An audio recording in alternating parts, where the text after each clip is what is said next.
உங்கள் வீடு தேடி வரும் அரசு. உங்களுடன் ஸ்டாலின்.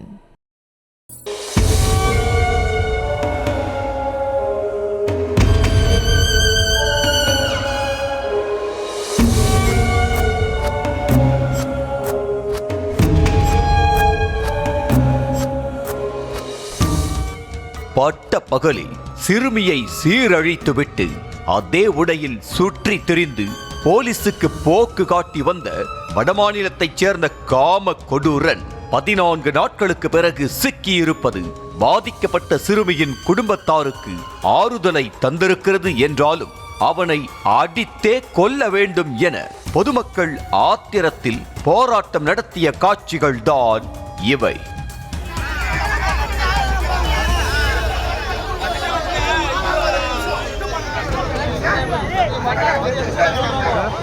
திருவள்ளூர் மாவட்டம் ஆரம்பாக்கத்தில் ஸ்கூல் பேக் மாட்டிக்கொண்டு நடந்து சென்ற 10 வயது சிறுமியை பின்தொடர்ந்து சென்ற காம மிருகம் சிறுமி என்றும் பாராமல் குண்டுகட்டாக அருகிலிருந்த மாந்தோப்புக்கு தூக்கிச் சென்று தனது பாலியல் இச்சையை தீர்த்து கொண்ட சம்பவம் தமிழ்நாட்டையே அதிர வைத்தது. கடந்த 12ஆம் தேதி இந்த கொடூர சம்பவம் நிகழ்ந்த நிலையில் அந்த பகுதியில் பெரிய அளவில் சிசிடிவி காட்சிகள் இல்லாதது போலீசார் விசாரணையில் பெரும் தொய்வை ஏற்படுத்தியிருந்தது. சிறுமியை பாலியல் வன்கொடுமைக்கு ஆளாக்கியது வடமாநில மிருகம்தான் என்பது வாக்குமூலத்தின் மூலம் உறுதியான நிலையில் அவனது தெளிவான புகைப்படமும் சிசிடிவி காட்சி ஒன்றின் மூலம் போலீசுக்கு கிடைத்தது.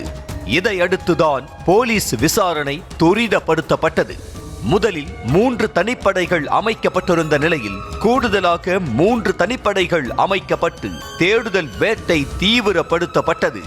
முதலில் செல்போன் டவர்களில் பதிவான அழைப்புகள் ஆய்வுக்குட்படுத்தப்பட்டன. சம்பவம் நிகழ்ந்த ஆரம்பாக்கம் பகுதி தமிழக ஆந்திர எல்லை என்பதால் இரு மாநிலங்களை ஒட்டிய எல்லை பகுதி செல்போன் டவர்கள் முழுமையாக ஆராயப்பட்டன. 5000க்கும் மேற்பட்ட அழைப்புகளை ஆய்வு செய்ததோடு ஒவ்வொரு செல்போன் எண்ணுக்கும் தனித்தனியாக அழைத்து போலீசார் விசாரணை நடத்தினர். ஆனாலும் துப்பு கிடைக்காமல் போலீசார் திக்குமுக்காடினர். இந்த நிலையில்தான் குற்றவாளியின் புகைப்படத்தை ரயில் பேருந்து நிலையங்களில் ஒட்டி தகவல் கொடுப்போருக்கு 5 லட்சம் ரூபாய் வெகுமதி வழங்கப்படும் என 3 மொழிகளில் விளம்பரம் செய்யப்பட்டது.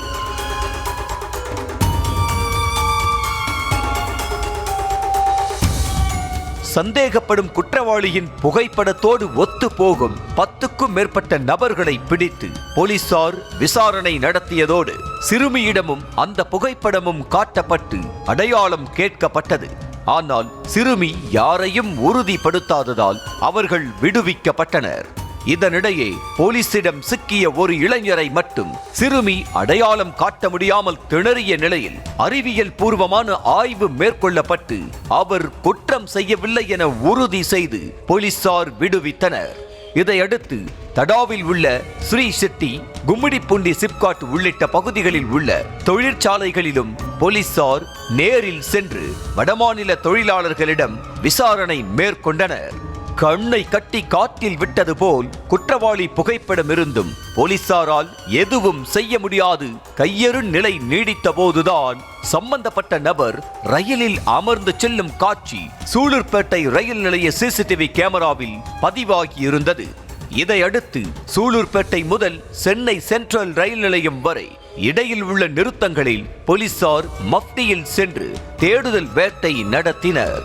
அப்போதுதான் சூலூர்பேட்டை ரயில் நிலையத்திலிருந்து சென்ட்ரல் நோக்கி செல்லும் ரயிலில் ஏற முற்பட்ட ஒரு இளைஞரை தனிப்படை போலீசார் சுற்றி வளைத்து கைது செய்தனர். கைது செய்யப்பட்ட இளைஞரின் புகைப்படம் உடனடியாக சிறுமியிடம் காட்டப்பட்டதாக சொல்லப்படுகிறது. காமுகனின் போட்டோவை கண்டதும் ஒரு கணம் உறைந்து போன சிறுமி அவனது பற்களில் இருந்த பீடா கரையை கொண்டு தன்னை சீரழித்தது இவன்தான் என உறுதியாக கூறியதாக தெரிகிறது. அது மட்டுமின்றி சம்பவம் நடந்த நாளில் அணிந்திருந்த அதே பேண்ட் சட்டையும் சிவப்பு நிற பனியனும் இவன்தான் குற்றவாளி என்பதை சந்தேகத்திற்கிடமின்றி உறுதி செய்தது. போலீசாரின் முதற்கட்ட விசாரணையில் கைது செய்யப்பட்ட நபர் அஸ்ஸாமை சேர்ந்தவர் என்பதும் அவர் சூலூர்பேட்டையில் உள்ள பஞ்சாபி தாபாவில் வேலை செய்து வருவதும் தெரிய வந்துள்ளது.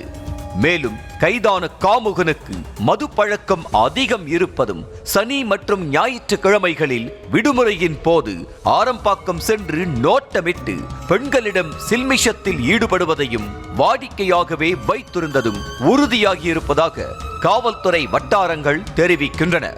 மேலும் அவன் பணிபுரிந்த கடையின் உரிமையாளரிடமும் போலீசார் விசாரணை நடத்தி வருகின்றனர்.